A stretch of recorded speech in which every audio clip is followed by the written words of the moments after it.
I think it was a 21 or 22-year-old, right? So he found a bug on Google. Google paid him like 133,000 US dollars. And I feel like the combination of security plus developer is a rare combination to have. It's not that we need to have understanding of how to code to get started. So in the field of security, as such, you might not need an engineering degree. Compared to SE, it can be higher based on how much expertise you have. Welcome back. In today's episode, I'm talking to Jeswin Mathai, who has vast experience when it comes to cybersecurity. So, in today's episode, you will learn how to become a cybersecurity professional in 2024. What are the pay ranges you can expect? We also talked about some common methods by which hackers attack you online and some best practices you have to follow to stay safe online. And one more thing, I'm on a mission toward 100k subscribers on this channel in the next 6 months, and for that, I need your help. If you're someone who has enjoyed any of my videos, learned something from them, please hit that subscribe button, it helps me massively. Awesome. So without wasting any time, I am Sanskar and you're watching The Sanskar Show.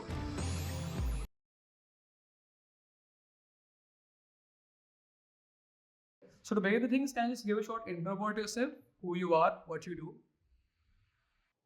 So my name is Jeswin Mathai. I'm the chief architect at SquareX. I'm responsible for managing the backend infrastructure and ensuring everyone gets a best experience.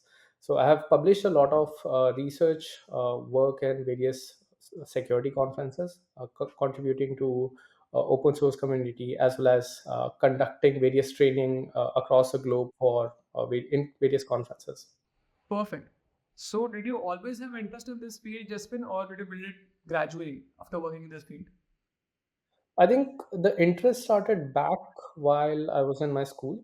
So at the time, I was watching various movies, both Hollywood, Bollywood, and there was this one time where it was some hacking movie, and I realized the power hackers hold and primarily attackers hold. Right, it doesn't have to be in software. It could be any abusive actor anywhere.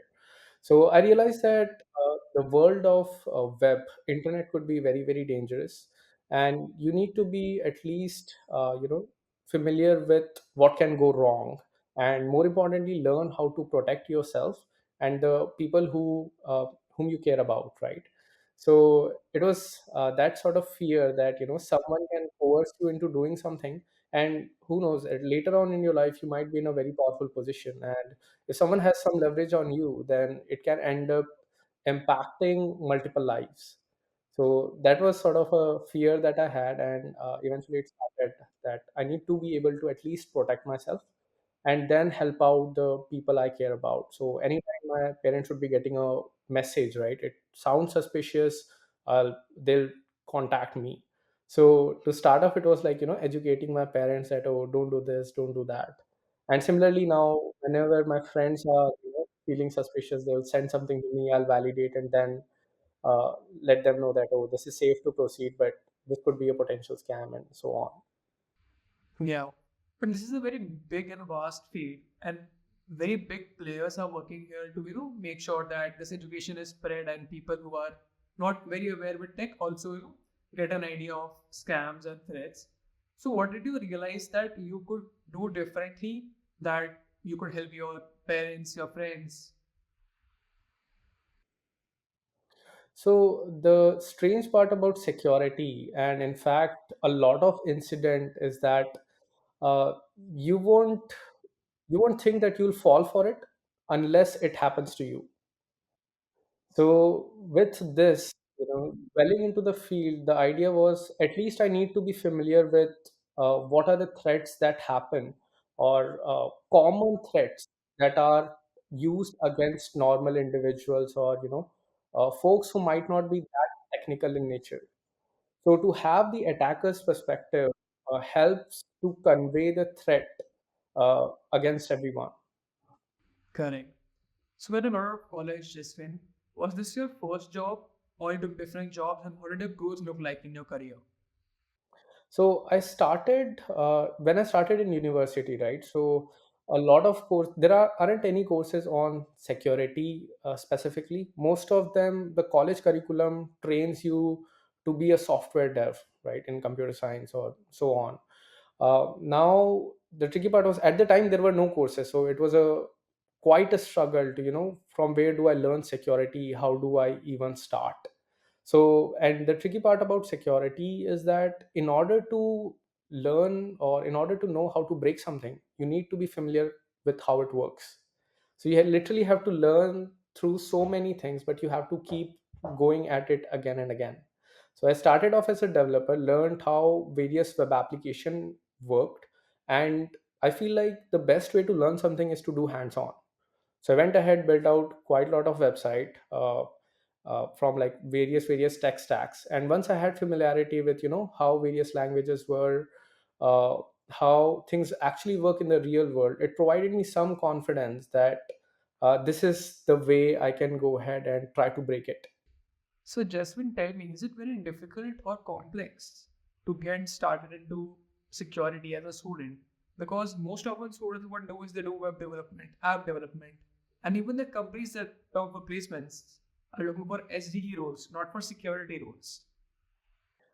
I'd say it's not very challenging, provided you just keep at it. So the university, I feel like, is the best time because you're not answering to, an employer or anyone. You have a lot of free time to work and improve your skills.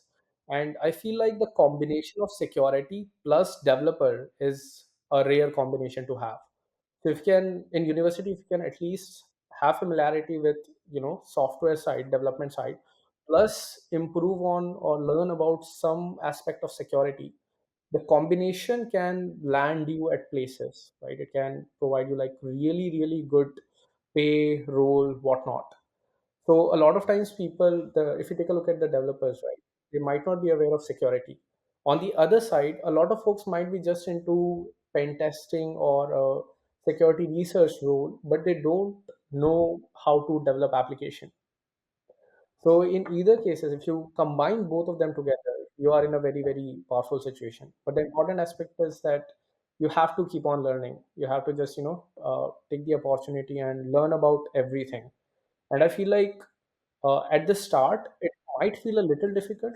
So to give an example, right, from my batch, I think I'm the only one in cybersecurity.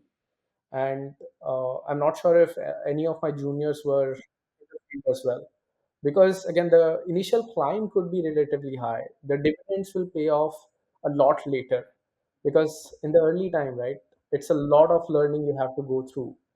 So it's like you can't see the full picture. You just have to, learn chunk by chunk by chunk. And at some point in time, everything will come together. And now you have so much knowledge to work with. And if you have development skill, now you can architect, build software solutions that literally would take two teams together to build. And that is a very, very valuable aspect or asset in my regard. Hmm. So, what do you have to learn? I mean, what is the tech stack? What is the things you need to know about to get into security? So basically, the tech stacks are quite vast because security is a big field in itself, right? So web application is one aspect. Another is cloud. So I feel like in case of web applications, it doesn't matter what programming language behind the scenes might be used. You need to be aware of how things are working on the web. So, for example, let's say you type a URL on the browser, right? What happens behind the scenes? A DNS request is being sent, then the IP is resolved, and you'll get or you'll have to make a request to the IP address. Now, having familiarity with just the basics of web application provides you a way to, think a little broad and try things out. So let's say we have a simple application where, uh, let's say it could be a CMS, where one user can access their profile, another user can access their profile. But now, as an attacker, you should be able to think that, oh, what if I access other users' profile? Can I do it? So that sort of, thinking outside of the box, thinking what a normal developer might not think. So that I feel like is differing from various fields. Similarly, in cloud secure now, uh, it's not that you need to have understanding of how to code to get started.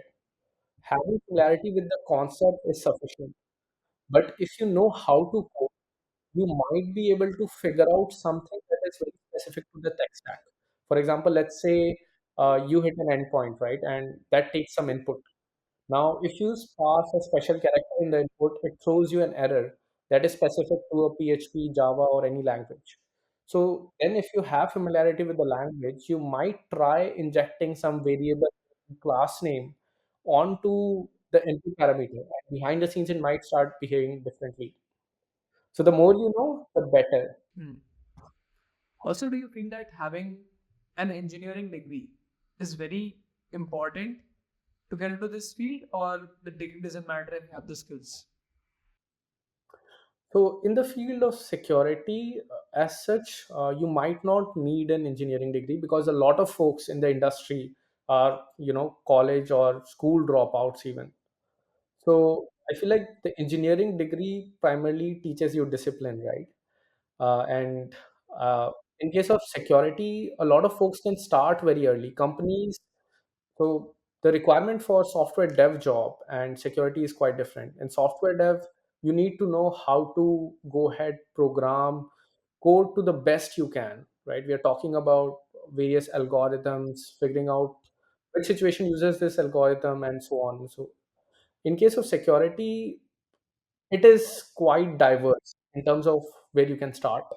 So there's a field called bug bounty hunting.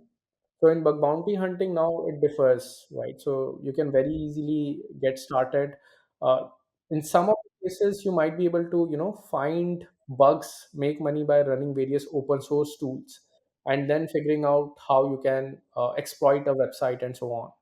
And in some of the cases, if you have sufficient understanding, you might be able to big win. It could be as complicated as compromising Google or Microsoft, and that sort of pays out very very big. So a lot of folks don't wait for their engineering, and parallelly what they'll do is they'll simply start with this field that can give you reward very very soon. And similarly again, but I feel like uh, if you want to excel, it's good to have an engineering degree. It can be higher actually depending upon your skill.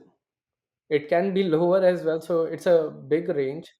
But compared to SD, it can be higher based on how much expertise you have.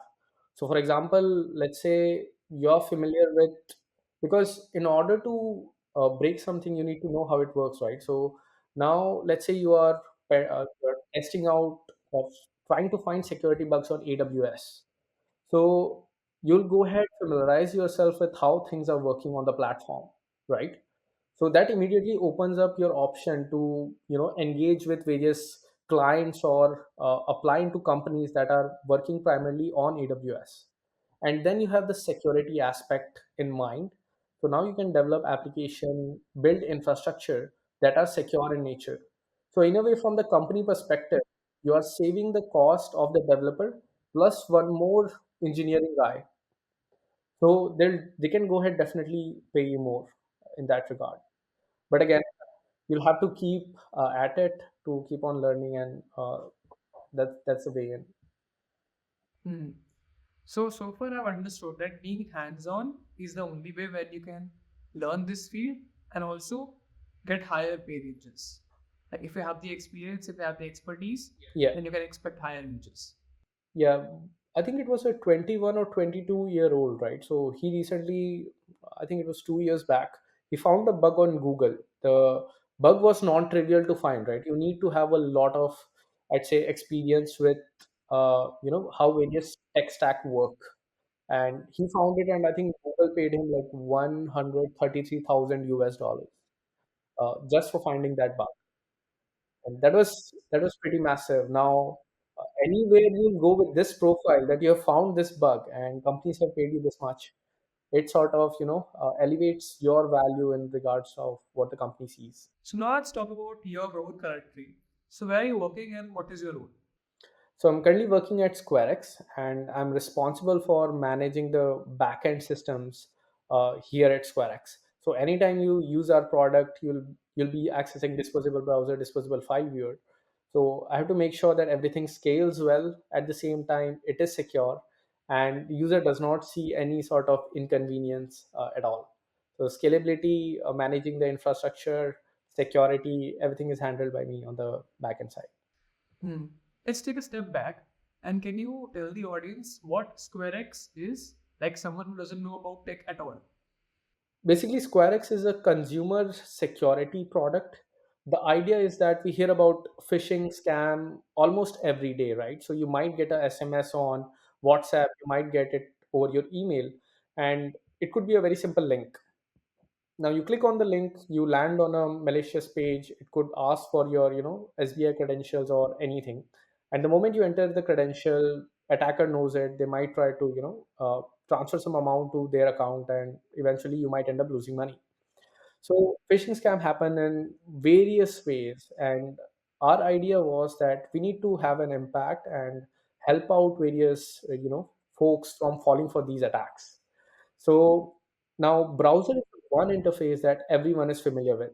So my parents might not be using, various application, but they definitely use the browser to sign up on, SBI or transfer money and whatnot, reading news and so on. So our idea was we need to protect the user first on the browser, and then eventually on the host level. Host level could be your end machine, your laptop. So all of the threats arise from the browser, whether it is a phishing website you're clicking on or a APK that you're downloading. At the end of the day, browser is sort of a gateway to it. So if we can sit right there on the browser, we see what the user is seeing, and based on that, we can make a sound decision. We can check that what this URL that you're accessing is maybe too new, and then flag it to the user that, oh, this could be a suspicious website. Similarly, anytime you download a file, right, the file could be malicious. You do not know. You accidentally click on it. It ends up compromising your machine. So protecting the end consumers to the best we can. That's a, motto of SquareX, and at the same time ensuring that the interfaces as well as the application would be simple enough for everyone to use. So my parents or no one have to be technical to be using the product. That was the idea. They should be able to, very easily use it. How do you at SquareX make sure that your product is providing more protection or better protection as compared to other solutions out there? And So, if you take a look at how things were a decade or 2 decade back, right? So, a lot of viruses, malwares, the way they used to act was by targeting certain application. It could be your PDF reader, it could be your MS application, Microsoft Office application, it could be a flash player. So basically, the application were being targeted 2 decades back, and this is where various antivirus solution shined. They would go ahead, sit right there on the host machine. Anytime something happens with the application, anytime something runs, program runs, able to see what is happening, and if it finds it suspicious, it will block it. But now with the advent of cloud, right, the browser has become much more powerful. Everything is happening through the web browser. You're serving Facebook, that happens through the browser. You're watching YouTube, that happens through the browser. Similarly, if you're using Photoshop or applications such as Figma, all of those can run right there from the browser. So, what attackers have figured out is that by staying in the browser, they can perform a lot more harm than trying to trigger a file download or compromising the end user machine. So now the antiviruses are sitting right there on the host machine. They do not have visibility inside the browser. So they will be all surprised that what's happening. I have no idea. But on the web page itself, an attacker sent you a SBI phishing page. You entered the credential. They can't detect. Right? So to bridge this gap, we realize that there's a massive loophole, or there's a massive security flaw that existing player aren't doing anything. And these are the things I remember having conversation with Vivek, like 3-4 years back, when we'd be wondering that, oh, this is a really good idea. And uh, to be honest, 4 years later, none of the vendors are doing anything about it even today. And this is where we sort of stepped in and started with our Chrome extension. So the reason for going with Chrome extension is because it's one click, and people find it super convenient to install.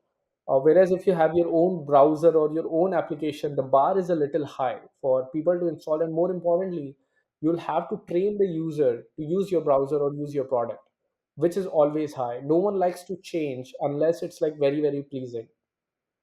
So without interfering the user's behavior, without, you know, and the big aspect about various security product is that they block you from doing things. Their philosophy is that don't do this because it could be potentially dangerous. Now, let's say you get a email from your, college professor or your school teacher that, oh, please help me out with this form and so on. Now, Gmail says that it is blocked or it is malicious.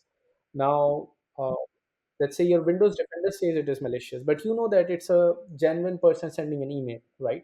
So at the time, you might disable your security solution because they're blocking you from actually seeing what you wanted to see. Now, the moment you blocked it, what can end up happening is at a future date, you might actually get a virus infected file.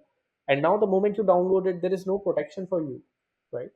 Because previously you turned it off, and that ends up compromising you. So, all of the security solution work on what's called a probabilistic model. They guess that this file is like 90% safe, this file is 80%, malicious. And based on that, they pass a verdict. They can't detect anything for 100% surety.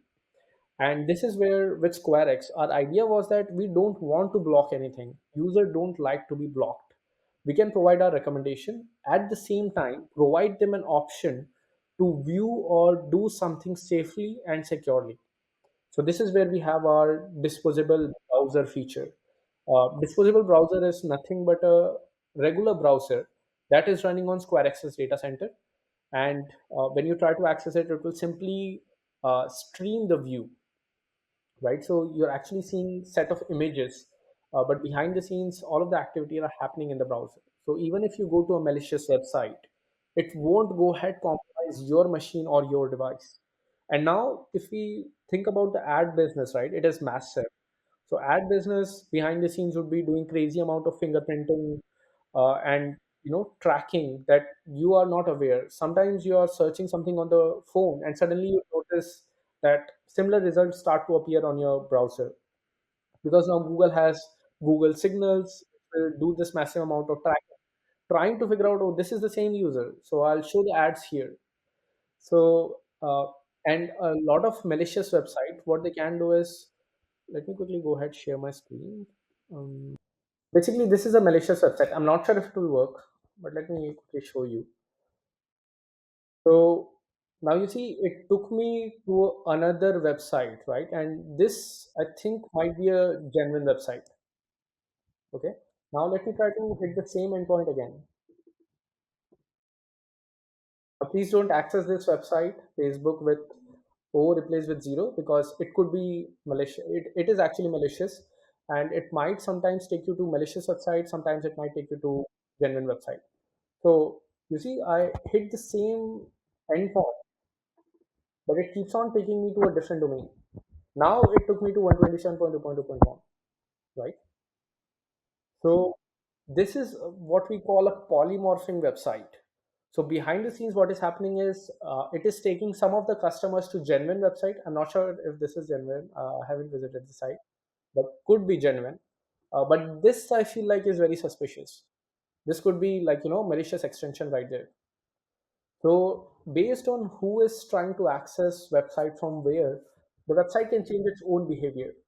So now this is open, and I think it's been close to 8 9 months since I'm aware of this. Facebook with two zeros, and none of the security providers have done anything about it. Reason being, because when you try to access this website from a data center IP address, it will always resort to 127.2.2.1. And the scanners will see that, oh, there is nothing there. It can't be malicious, right? But by sitting at the extension, we can see what the user is saying. Based on that, we can make a decision that, oh, this content looks very suspicious. So you have to be very careful. So all of this power is there, by sitting there right on the extension. So let me quickly go ahead and show you what we have with SquareX. Let me open this browser. So this is our extension. So very easy to use interface. So here we have disposable browser. You can go ahead, select the location, click on start, and now you have the disposable browser with you. Similarly, you can go ahead, surf different location at the same time. You can start multiple here. So this is sort of a VPN in a tab. You are accessing a different location uh, from different tab. Now, anytime you feel suspicious, right? So let's say I search for buy clothes online. Now, attackers are very creative, right? So this is something which I noticed as well, that here we have sponsored ads. Now, sponsored ad is nothing but companies paying Google to have their link come up on top. So I don't trust these because attackers would be leveraging this as well. They'll be posing as a legitimate business. They'll go ahead pay Google to have their website come up on top, and what you might be clicking could be a potentially malicious website. But from a normal user's perspective, they trust Google, right?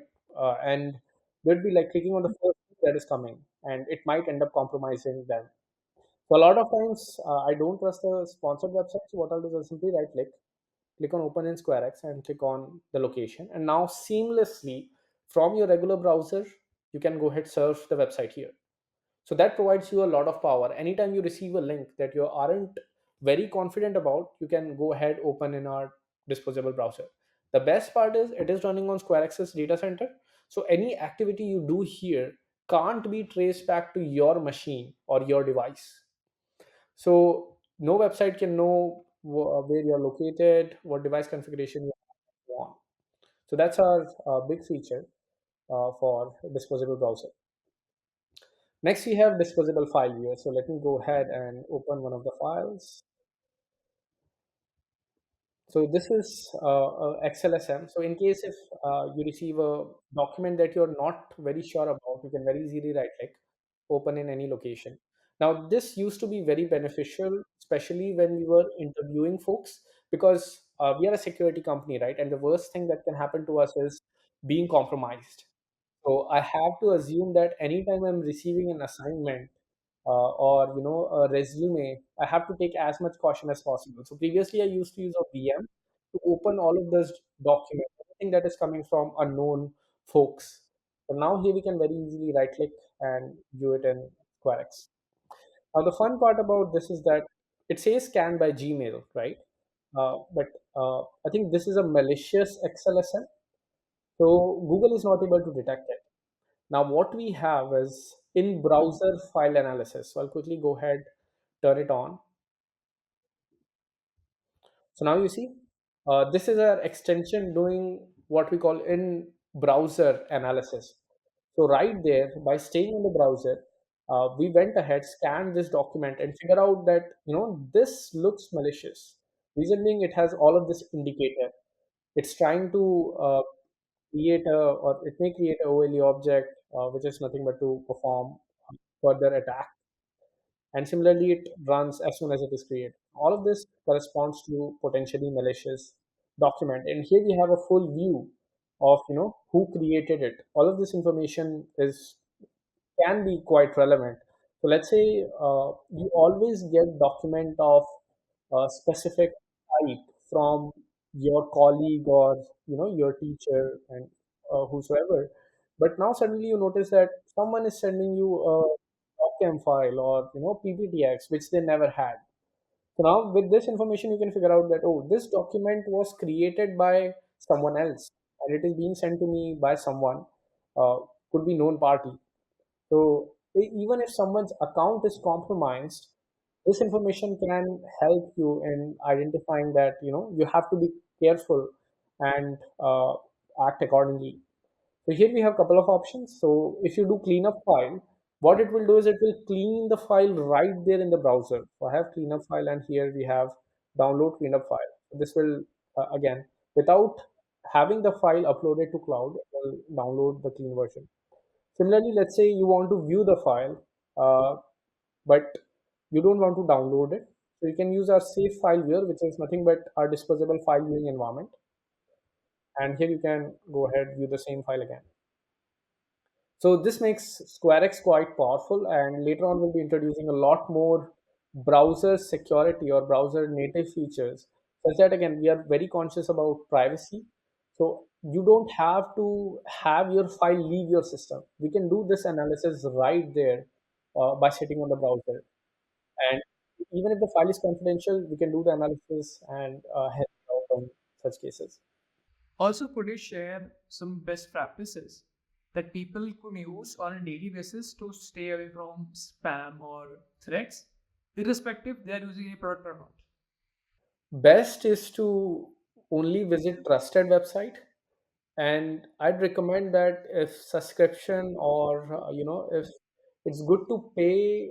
From my perspective, it is good to pay for a subscription rather than going on various website to watch things for free, because how attackers would be leveraging it is that, let me give you a real world example.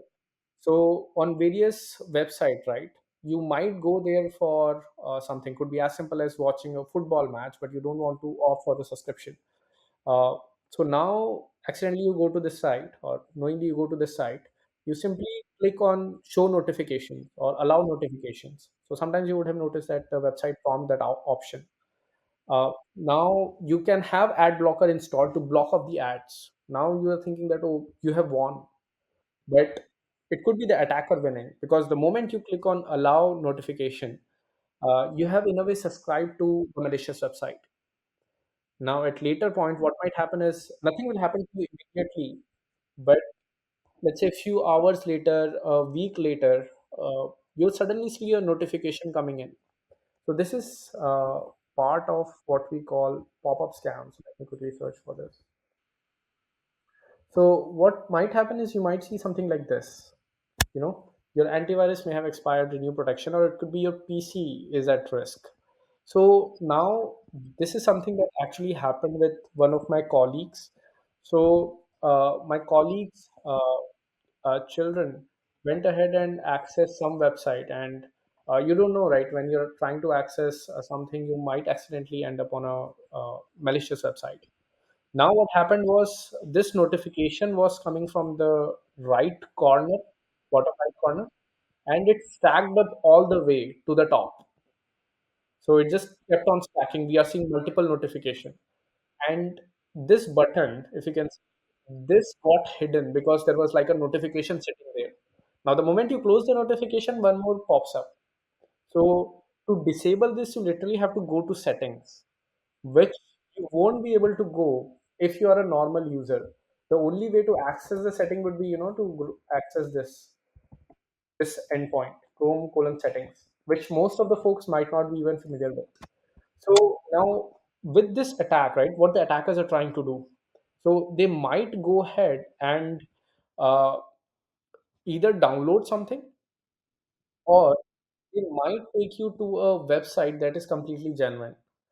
So this could be an affiliate marketing link. So when the security scanners are actually scanning these links, right? So they'll see that, oh, this leads to a proper website. It is not malicious at all. But what had happened was the attackers are having their own affiliate marketing link, and causing what's called affiliate fraud. I think in 2022, companies lost around 3.4 billion to this scam, because it's so hard to detect, right? And this is what might happen when you accidentally go to an unknown site and click on allow notification. A lot of times things might be running behind the scenes, and you might not know what might hit you later on. So my recommendation would be to only visit trusted websites. Anytime you feel something is suspicious or you don't trust the website, I'd say use SquareX's disposable browser. It is super convenient.